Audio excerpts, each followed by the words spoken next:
más amplia y compleja.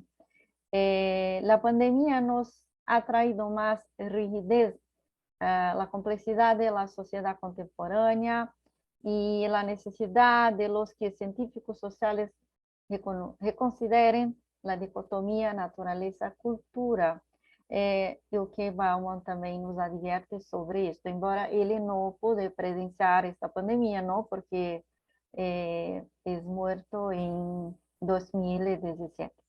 Finalmente, la pandemia reforzó la experiencia de incertidumbre e inseguridad en la modernidad líquida y el turista pudo experimentar inmovilidad, falta de libertad e inseguridad.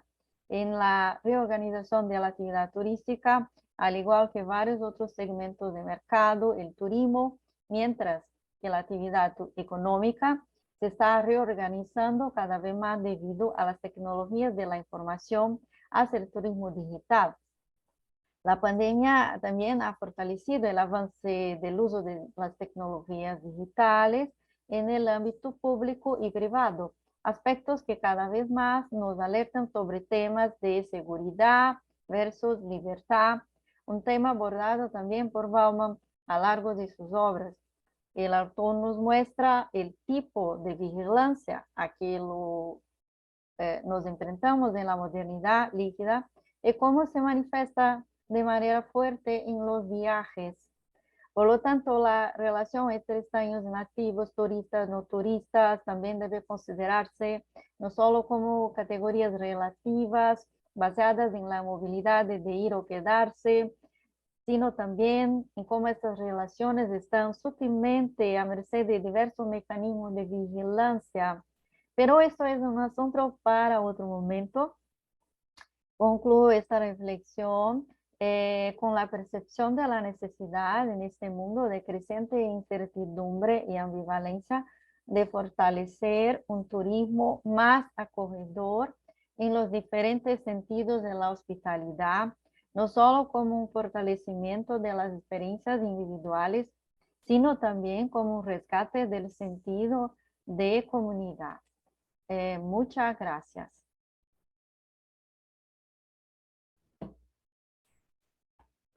Vera, muchas gracias por tu ponencia.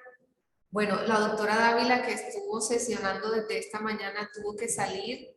Ella se excusa porque no va a estar presente en el cierre de la mesa, pero yo voy a asumir el cierre. Yo también soy coordinadora de esta mesa 27 del ALAS del Congreso de Sociología. Mi nombre es Kelly Escobar, yo soy socióloga en la Universidad del Atlántico en Colombia. Y si no hay más ponencias en la sala, podemos pasar a la discusión y al cierre de toda la mesa. ¿Están de acuerdo todos y todas? De acuerdo. Entonces, hemos tenido una mesa con unas ponencias todas muy interesantes, algunas muy apasionadas, otras se toman el tiempo y la mesura de la reflexión teórica. Yo pienso que eso hace parte del objeto que estamos estudiando.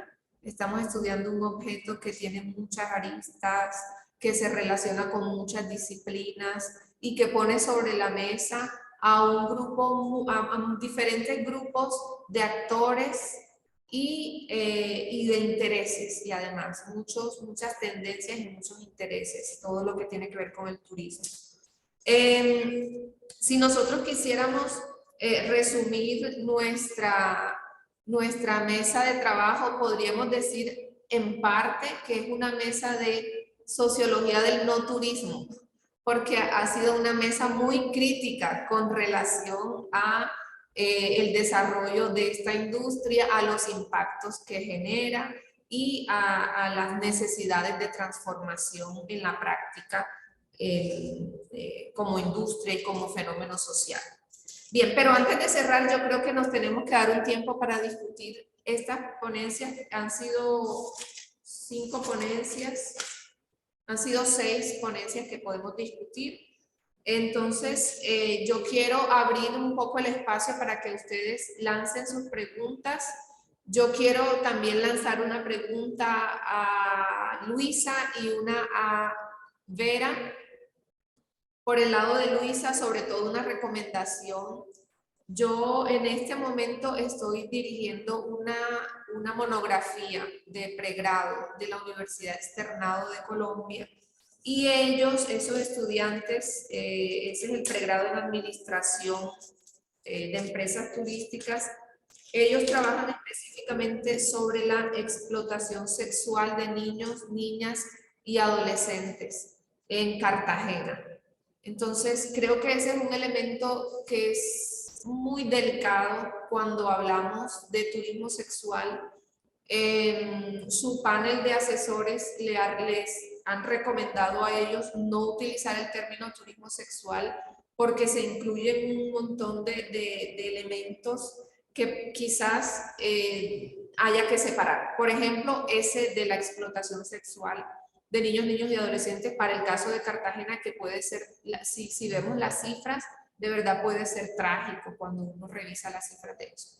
Entonces ahí está la recomendación, yo te puedo ayudar con el contacto con ellos y también con un instituto en Cartagena que se llama Renacer, que es un instituto que trabaja justamente en el apoyo psicosocial de los niños, niños y adolescentes que sufren o han sufrido, han sido víctimas de explotación sexual. Eso por un lado la recomendación. Y obviamente la recomendación de, ¿cómo te diría yo? Desglosar mejor a qué nos referimos cuando estamos hablando de turismo sexual. Porque uno podría estar metiendo los pies en otro ámbito, que es el ámbito de la liberación sexual femenina. Y eso, pues, creo que es otra discusión, probablemente. Y por otro lado está una monografía de pregrado también que yo evalué y es sobre el desarrollo del turismo LGTBI más en Bogotá. Entonces, eso también creo que es un elemento muy interesante que tú tocaste y que probablemente no sea tu objeto de estudio, pero al menos en el panorama que tú revisas sería conveniente que pudieras incluirlo. Eso por el lado de Luisa. Con relación a Vera, de pronto para plantear elementos de análisis un poquito provocadores, Vera, me gustaría preguntar por dentro de ese análisis teórico, ¿dónde queda ese turismo de lo que llamamos mochileros? Cierto, no es el turista que va a gastar mucho dinero, no es el turista que va a buscar escenarios de confort para hospedarse, para recrearse, sino es un turista que pues tiene muy bajo presupuesto, que incluso busca amigos para poder hospedarse. ¿Dónde quedaría eso? Primero. Y segundo, como estamos refiriéndonos a metáforas y estamos refiriéndonos a los opuestos que nos pueden ayudar a teorizar y a reflexionar enormemente, yo quisiera también que pensáramos por un momento en otro grupo de personas que existen y que nosotros podemos observar un poco qué representan para la modernidad o para la posmodernidad, yo no sé. Y son los pueblos aislados en América Latina. Son poblaciones que, digamos, todo lo contrario, no buscan el contacto con lo extraño, sino más bien están cada vez refugiándose más y ahora, al menos desde el 2015, tienen una protección con estos escenarios de reservas naturales que además protegen a los pueblos no contactados de todo tipo de contacto, incluyendo contactos de turistas, de médicos, de taladores de árboles. Yo creo que eso conecta un poquito también con la propuesta de conservación de la naturaleza que se hacía en esta mesa muy temprano en la mañana. Entonces, estas son como mis dos sugerencias un poco para animar la discusión. Seguramente, ojalá, van a surgir más elementos a medida que vamos conversando. Yo abro los micrófonos para que los otros compañeros de la sala que quieran proponer preguntas lo hagan. Yo creo que este es el momento para cerrar una mesa nueva en el ALAS, pero para cerrarla, digamos, con muchos proyectos a futuro, porque seguramente nos esperan otros años de trabajo alrededor de la sociología del turismo. Entonces, ustedes tienen la palabra.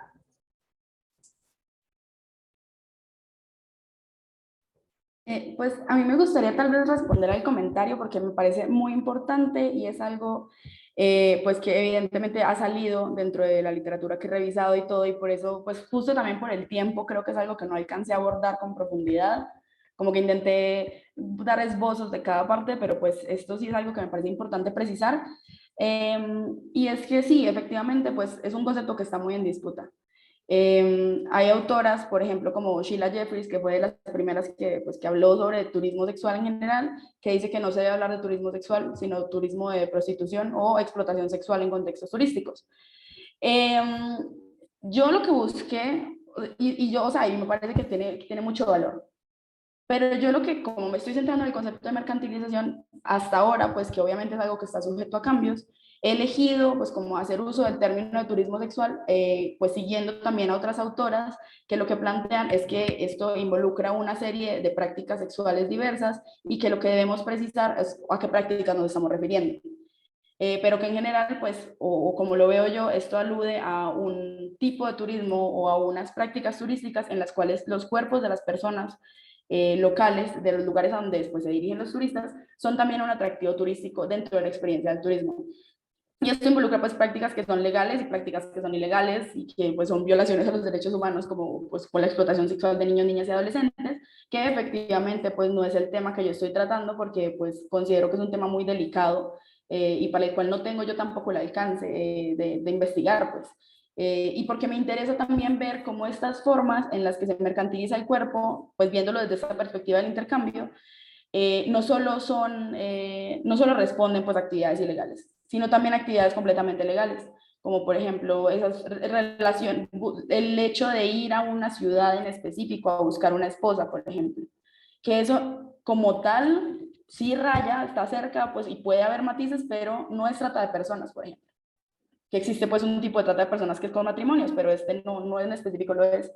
Y entonces eso nos permite ver O como quizás no también es turismo tampoco.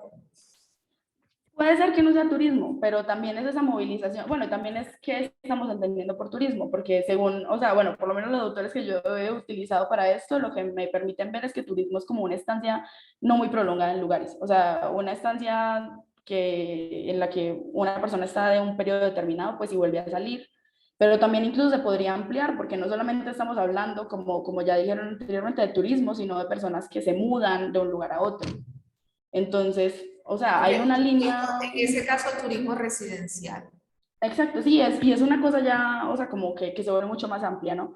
Pero entonces sí, bueno, y también en específico, pues evidentemente sí, yo me estoy centrando solamente en hombres que buscan, pues mujeres dentro del lugar pues al que van en términos de turismo, pero pues como sí también lo mencioné muy al principio, muy brevemente, pues hay otros tipos, como este que mencionabas del turismo de personas homosexuales, por ejemplo, que está muy interesante, hay bastante literatura también aquí en México, pero que pues no es el tema que yo estoy tratando porque había que acotar. Pero sí, me parece muy importante pues como ese tema en específico de qué es lo que entendemos por turismo sexual y que creo que es algo que no está todavía definido, que es algo que está muy en disputa aún y que pues yo intento insertarme dentro de esa disputa desde una posición, pero que hay muchas